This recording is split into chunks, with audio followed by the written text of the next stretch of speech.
Hi, my name is Meg, and I have been reading journaling since 2023, and I have just finished the setup for my 2026 reading journal. I'll walk you through it.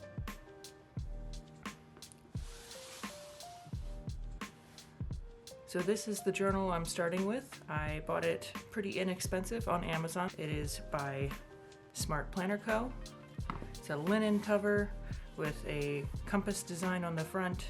And I just like the consistency of it and the price.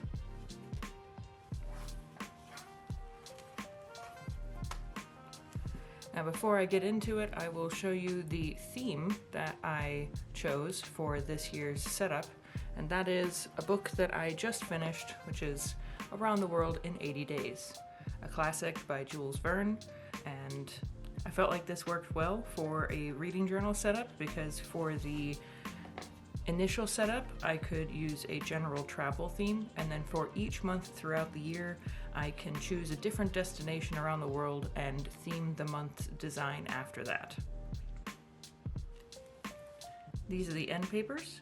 So I used a piece of 12 by 12 scrapbooking paper from my local Michael's and covered over the end papers. This is what the end papers normally look like, which is a pretty neat design, but I felt like I wanted this for a little bit more of that travel. I may end up adding in here 2026 reading journal or something like that, but for now I'm okay with just this being the end papers.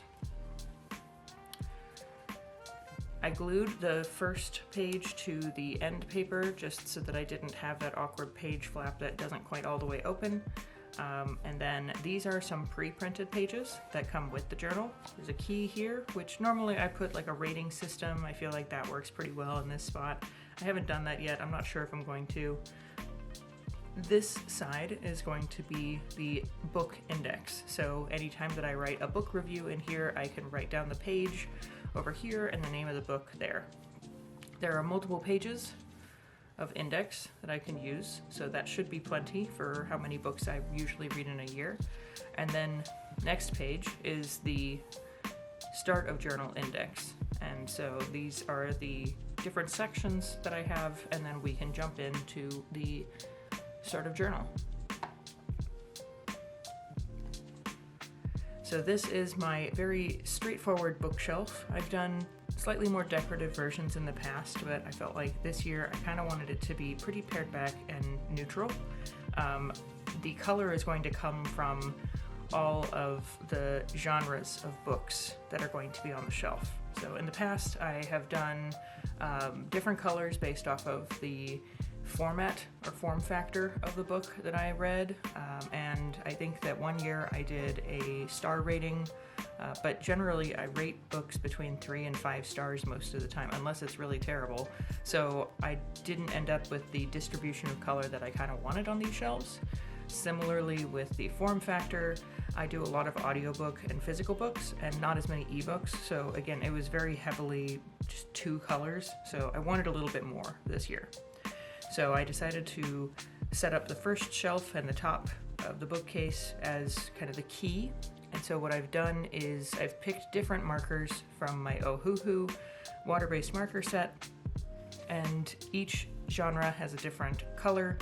And whenever I do books down here, books are sometimes cross over multiple genres. So I could have a historical romance, which is going to be this olive green and the purple, and I will do some sort of design that incorporates both colors. So it'll be a very colorful bookshelf, but I tried to keep it to a cohesive theme. You also might notice that I actually wrote in a number in the same color at the very bottom. It's very difficult to see, and that's the point. These are the color numbers for the markers, so it's very subtle. It's not something that you might see right away whenever you look at the journal, but it is a very helpful reference for whenever I'm looking for one of the many colors that I chose for the bookshelf. I have 3 pages of bookshelf. I think that this is going to be more than enough, and I will probably end up doodling or putting some stickers of different objects that are going to go on the bookshelf with the books. This is my goals page. Again, this paper came from the scrapbooking paper set that I got from Michael's. This tape I got from Journal Say. I think that this tape I got in a pack from Amazon. My goal is going to be to read 52 books this year. I am not quite hitting that for 2025, but I'm hoping that I will in 2026. I actually managed it in 2024, so I know that it's a good goal. I just ended up reading some really thick, hefty books this year. My other goals are going to be on these little cards. So I felt like they were kind of like timetables or tickets or something. But I want to read 12 library books. I want to read 12 classics, and I'd like to read 6 nonfiction. So I will write down the titles on these papers, and maybe if I have enough room, I can write down like the date that I read that book. So these are nice little inserted elements that will live in this pocket. Right there. Next is a book bingo page. I'll put the channel name on the screen of where I got this idea from. So book bingo is not unique, but the idea that I really enjoy is this randomization of it a little bit. So before I wrote in these prompts, I wrote in B1, B2, B3, all the way throughout these. And of course skipping N3 because that's free space, but I covered over it with black washi tape, and then like the next day I came in and wrote in my prompts. I got a lot of these prompts from Aaron Smith, and I came up with some of them myself, but I don't remember where the grid spaces are because I made it fairly random behind these pieces of tape. And so whenever I complete a prompt, I can peel off that piece of tape. It'll reveal the square that I got it, and then I can either write in the name of the book there, or perhaps I'll have a list over here. This page is left blank because I'm not sure if I want to add another challenge or if I just want to decorate a little bit. That one is just left as a little bit of extra spare space, which is always welcome at the beginning of a journal, because you never know if you're going to have an idea halfway through the year. I'm excited to see if I can get bingo this year. I feel like I've got a good distribution of prompts that are pretty easy versus pretty difficult, especially considering how I usually read. So we'll see. Next is the alphabet challenge.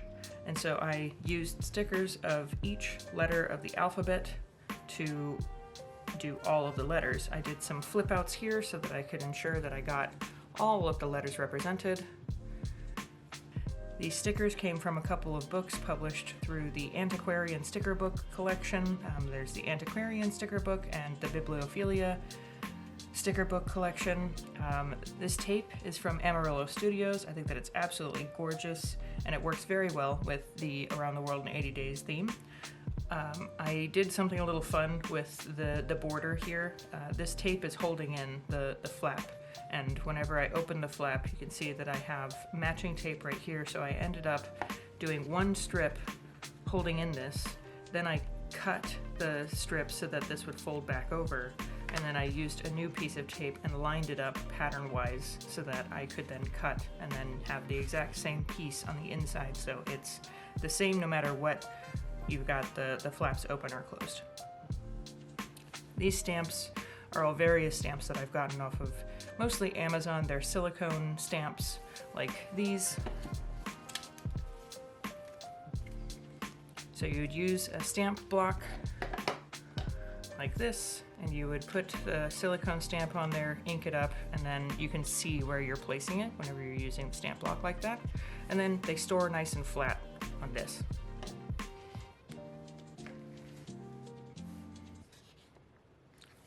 Next is reading through time. So I've used a timeline here to represent different eras of when books are published.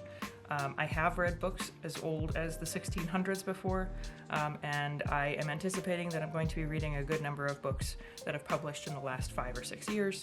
So this isn't a perfectly distributed list. I've started with the 1600s and done each decade, same with the 17, 18, 1900s up to the 1990s. And then in the 90s, I split it out by year, same with the 2000s and the 10s And then the 20s, I feel like there's going to be a couple more books probably per year, just based on different book clubs that I'm in, so I've given each year a little bit more space. Again, these stamps are from a set that I got on Amazon. I thought that it was kind of fun that we were looking at travel through time to more modern from older style. And I plan on drawing in circles and filling them in based on how many books I read in each kind of like time period. I think that this will be a good way for me to see kind of a distribution of when in history I tend to gravitate towards as far as publishing. This isn't when books are set, this is when books were published. Next, I've got my travel companions, which are my book clubs, and I run a couple of book clubs right now. So I have one with some friends and my cousins. And so the plan is that I will write the date of our book club and the book that we read. I have a little bit of extra space down here in case I want to put like a note or maybe a picture of when we got together. Same thing with my Pride and No Prejudice book club, which is a book club that I run with a group from my work for my LGBTQ employee resource group. We meet once every other month, so there's fewer spaces. And for both of these, we vote on the books. So I'm not setting up the books that we're doing. It's voted on by the members. So this is a great way for me to expand my reading a little bit, so that I am not just picking everything myself. I'm getting really good recommendations from lots of different perspectives. In addition to my travel companions, I have my armchair explorers, and so these are sort of my book social groups. These are people that we don't all read the same book at the same time, but we get together on a periodic basis and talk about the books that we've read and just socialize based off of kind of bookish pursuits. So I've got 3 book groups like that, and I call them my armchair explorers. This page is going to be my best books of the year spread, and I have taken this matrix idea from Jashi Corinne. The idea is that we have each month of the year, January, February, March, April, May, June, July, August, September, blah, blah, blah. And then I have a space for each of the months where I'm going to write down the title of the book that I enjoyed the most that month. And then you'll see that there's a matrix here, so January's pick versus February's pick, which one wins, I write down in there. Maybe January wins. Then January versus March, which one wins? It'll be January maybe. February versus March, which one wins? Maybe it's March. So then I go all the way down at the end of the year, count up how many of each of the picks won. So January, how many times did it win? February, how many times did it win? And then after I get to the bottom, I can find out exactly the order of the top 12 books of the year. Now this doesn't account for if I have 2 books in a month that are just like absolute 5 stars. I will have to pick between those 2 books.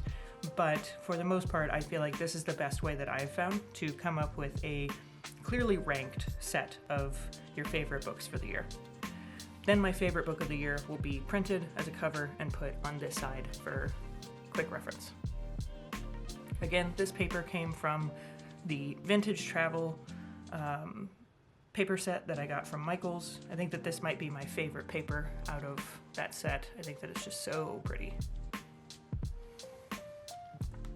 You'll notice that I'm using tabs. I did cut the edge of all of these pieces of paper using my paper cutter. So I just slid the page into the paper cutter and then I cut it that way, obviously leaving the space for the tab whenever it's needed. This did take a little bit of prep and marking out to make sure that I didn't cut too much off of a tab. And there are some pages like this one that don't have a tab at all because it's still part of the previous section. Then I protected each tab by putting a little bit of strip of washi tape that I felt like was kind of related to the design that was on the first page. So you can see that this is just a little bit of a hot air balloon. We've got a hot air balloon here. Next we have my series tracker, and I've seen this done in a variety of different ways. The way that I've found that works best for me is I write down the name of the series, and then I either draw a circle or I have a little stamp that I put in the number of installments in the series, and then I color in with the various colors. So I have one color for if I've read it prior to the beginning of the current year of this journal, and then I have different colors for maybe each month, or if I just have one color for this year, because all of that information is stored elsewhere in the journal. It's just helpful to see if I've already finished part of the series. It's very satisfying whenever you get to the end of a series and all the icons are covered in. For this I used a stamp that I got from Amazon. I tiled it together, so if you look really closely you'll see that the lines don't always match up, and it's actually a repeat in a few different places, but I thought that this was a nice way to represent my ongoing series. Next is my cargo manifest, all of the books that I buy during the year. And I do buy quite a few books in the year. This isn't even all of it. So I typically buy a handful of books just because, you know, they pop up and they're interesting to me. I always try to buy secondhand. I try not to buy brand new. A big event for me every year is my local library's annual book sale. They have overstock of books that they either need to get out of circulation because they've not been checked out in a long time, or they have multiple copies that have been donated from various sources and they just don't need that many. So they have a massive book sale every year in the summer, and I go a couple of times during that weekend. I pick up books for very inexpensive, and it's always such a good time. It's so much fun. And I end up finding new series, new subjects, all kinds of stuff, new authors, because I'm not going in there with a specific set of books in mind that I want. I just look through the tables, pick up something, I read the back, is it interesting, throw it in my wagon. And yes, I go with a wagon. It's not just a bag, it's a full-on, like, multi-hour event because they have it at a convention center. So I went in with every other line highlights using my Tombow markers, and then I used some paper from a different paper set that I think I also got at Michael's, but many years ago, and I glued it to the top of the bottom. I shouldn't need more than this. I recognize that this can seem like a lot of books for somebody who reads maybe 50 books in a year or something, so I'm definitely operating at a deficit when it comes to buying versus reading all of my books, which is one of the reasons that I would like to use my library a little bit more, not just as a source of buying books, but also from checking out books. So that's one of my goals, is to read 12 library books this year. But it can be hard whenever you're excited to read a whole bunch of books that are already on your shelves. Next is a first lines setup. So I've got some new washi tape up here, and then I write just right across here the first line of every book that I read throughout the year. And then I put the title and the author just below it. So this is going to be filled eventually. I'm just keeping this as a reference so that I remember what is supposed to be in here. But that's going to take up a few pages.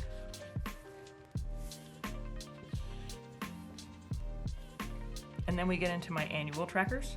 So this is around the world in 365 days. This is where I track how many minutes per day I'm reading, and this is something that I track in my everyday journal. So I'm not getting into this every single day. I'm getting into my everyday journal. I'm writing down how many minutes I read and of what books I read in the previous days, because I enjoy that kind of data. And then at the end of the month, I come in here and transfer that data top to bottom. Don't look too closely at the bottom here. I did make it one line too short, unfortunately. But there are always ways to fix these kinds of things. I used a white acrylic paint marker to cover over the previous line, and then I also used a little bit of a white gel pen to really get that color gone, and then I just extended it a little bit. So that's one of the things that I don't mind as much now as I used to whenever I used to start journaling for reading and everyday journaling. I don't mind it as much now because it kind of shows that there was effort that was put into this, and it's not something that's pre-printed, it's handmade by me. So, trying not to be so much of a perfectionist.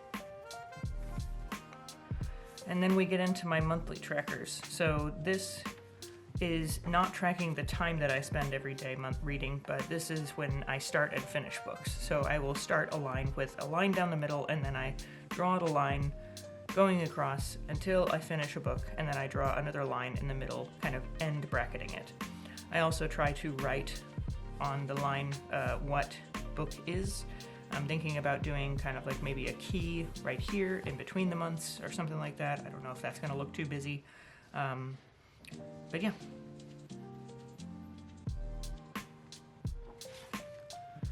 This took a good bit of time. I used a ruler to rule in all of the boxes, and I used stamps to stamp out the titles.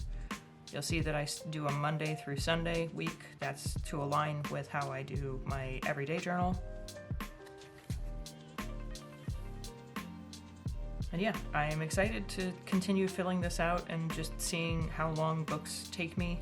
With 52 books being my goal for the year, the idea would be that I finish one book a week, but I usually have more than one book going at the same time, so it's not like I am starting a book on the 1st, finishing on the 7th, picking up a new book on the 8th. It's like I've got 3 books going at the same time in various formats, and then some of them take a couple of months, some of them take a couple of days. So by the end, the ideal would be 52 books. And then we move into the unfinished spreads. So these are going to be how I organize my themed months throughout the rest of the year. I've got my quarterly setup here. This is not done yet because we're not in quarter 1 of 2026 yet. I haven't decided what I'm going to do for the quarterly setups. I don't know if this is going to be kind of like a continent or a region, or just more of kind of like the general travel setup, because I've got plenty of stationery for that. But Q1 will be for my to-be-read list and my statistics. I used to try and do statistics on a monthly basis, and if I'm only reading 3 books in a month, it just didn't quite feel like it was worth the effort of making pie charts and all kinds of other stuff. So I figured for quarterly that would give me enough data that it would make it a really interesting set of statistics. I also don't like setting up a to-be-read list on a monthly basis because, again, I have book clubs that are setting up what I'm reading for about half the time, and then the other half of the time I want to read seasonally, and I like to have a little bit more flexibility, so I try to do a quarterly to-be-read list.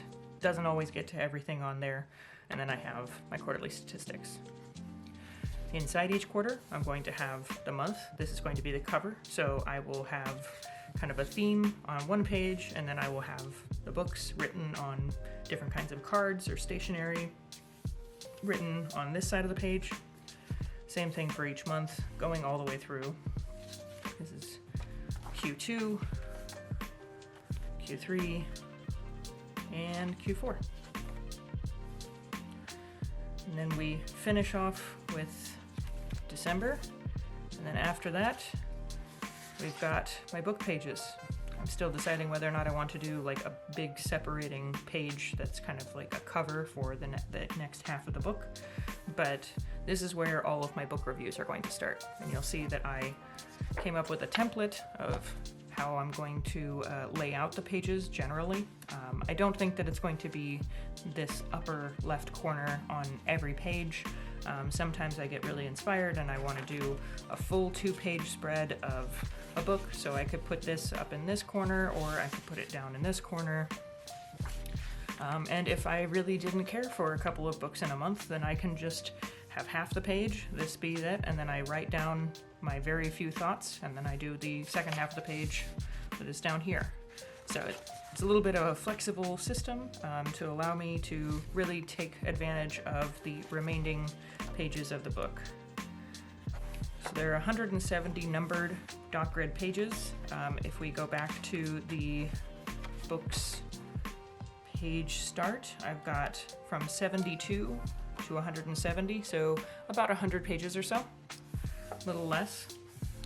And then at the back of the book, we've got a couple more pre-printed pages. We've got a couple of pen test pages, just so that you can maybe test out your markers or your pens, fountain pens, whatever you're using. Sometimes I'll use this to like set up a mood board for a theme before I actually go in and do the theme. But yeah, that's it. I don't really put anything in the back pocket, but there is a back pocket on this journal. There are 3 bookmarks, and this works pretty well for me as far as the book itself. Like I said, I've been doing it since 2023, so this will be my 4th version of this book. I do use other books for my everyday journals, and I'm looking forward to sharing some of those with you in the future. Thank you for watching, and I will see you in the next video. Bye.